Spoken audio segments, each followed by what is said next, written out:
nombre es Laura Bernal Bermúdez, soy abogada de la Universidad Javeriana, hice la maestría en Derechos Humanos en el London School of Economics y tengo un doctorado en Sociología de la Universidad de Oxford. Soy profesora del Grupo de Derechos Humanos en la Universidad del Rosario e investigadora de la Universidad de Oxford. Esa soy yo.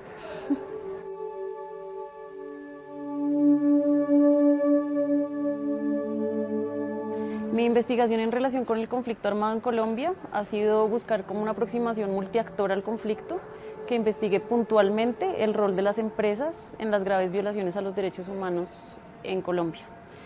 Por empresas me refiero no solamente a empresas personas jurídicas, sino también hemos mirado empresarios individuos y asociaciones de empresarios. Nosotros consideramos que todo este proceso actual de justicia transicional y de revelar la verdad y procesos de justicia para las víctimas sobre lo que pasó en el conflicto armado empieza por un entendimiento completo de qué es el conflicto armado. Y el conflicto armado no solamente incluyó actores armados, legales e ilegales, sino también unos terceros que estuvieron involucrados y que se beneficiaron de alguna forma del conflicto.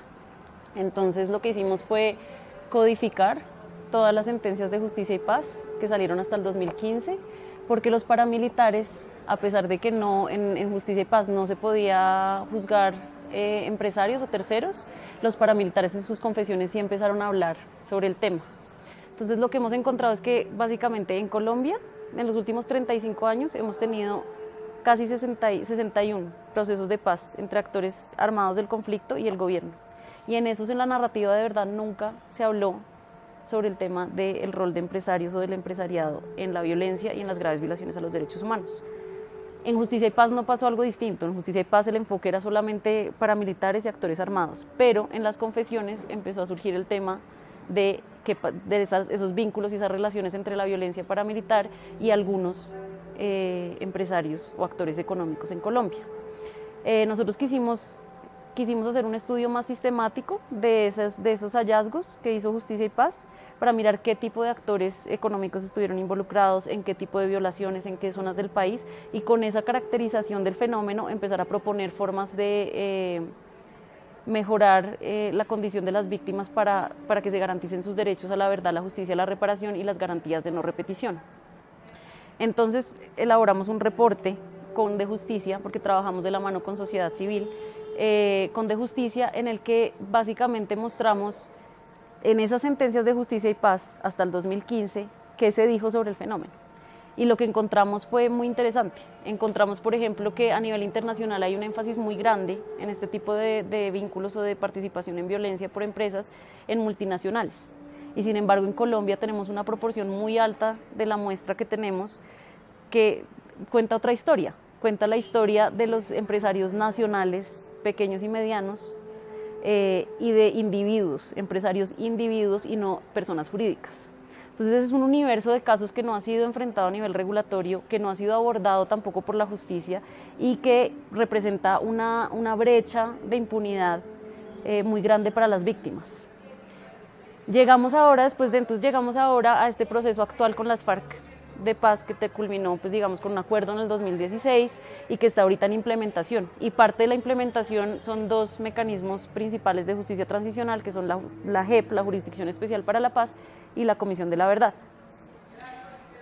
Y dentro de las discusiones de cómo se organizaban y cómo se diseñaban estas dos instituciones, se tuvo en cuenta y se incluyó el tema de los terceros civiles. Fue todo un debate, están los medios de comunicación, o sea, realmente ha generado muchísima resistencia por parte de ciertos sectores políticos y económicos en el país, que terminó finalmente en una decisión de la Corte Constitucional. No hemos visto la sentencia, pero la decisión básicamente implica que los empresarios no pueden ser obligados por la JEP a comparecer, y entonces no hay, digamos, esa vía de justicia por ese lado, aunque sí pueden ser obligados a comparecer por la jurisdicción ordinaria. Tampoco quedan por fuera, pero pues digamos que no van a poder participar. Y por otro lado tenemos la Comisión de la Verdad, que es donde nosotros estamos poniendo ahorita todo el esfuerzo de aportar nuestro trabajo académico para facilitar el trabajo de la Comisión de la Verdad en la investigación de este tema, de la complicidad empresarial con el conflicto armado en Colombia. Entonces sacamos este reporte que se llama Cuentas Claras,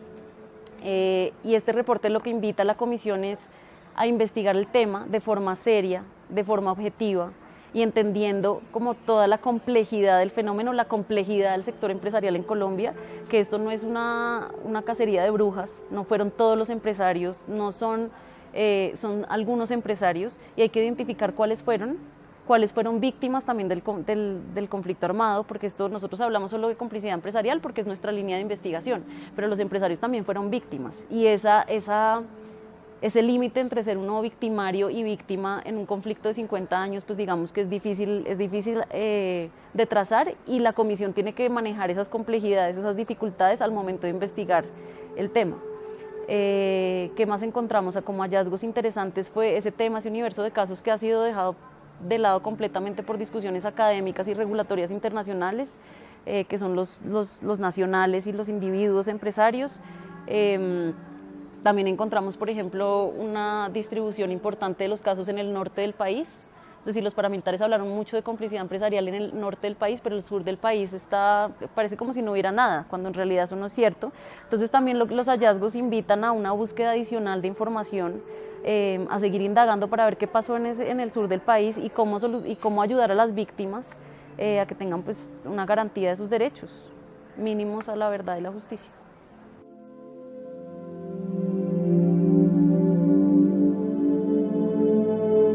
El universo que tenemos, los datos que tenemos no muestran participación de empresas públicas, que no quiere decir que yo pueda concluir que no hubo participación de empresas públicas. Lo que sí quiere decir es que hay un vacío de información que hay que indagar un poco más. Ahora encontramos también, o yo he encontrado en mi investigación, temas importantes, o sea, vacíos, digamos, seguimientos que hacen particularmente las organizaciones de sociedad civil a cierto tipo de empresas, incluyendo empresas públicas, empresas extractivas, que están muy representadas en las muestras de datos que vienen de sociedad civil, reportes de sociedad civil, pero que los paramilitares no mencionaron en sus versiones libres, y que los jueces de justicia y paz decidieron no incluir en las sentencias de justicia y paz, porque no había evidencia suficiente para incluirlas en las sentencias de justicia y paz. Y lo que pasa es que estas sentencias son muy importantes porque son verdad judicial. Como son verdad judicial, tienen como un nivel probatorio superior para poder incluir el nombre de la empresa o del empresario en la sentencia. Y muchas de estas empresas que sociedad civil se ha movilizado, no se encuentra o el paramilitar no los mencionó, los dejó por fuera, y pues hay que investigar cuáles serían las razones por las cuales no fueron mencionados, o no se encontró esa evidencia adicional que llevara al juez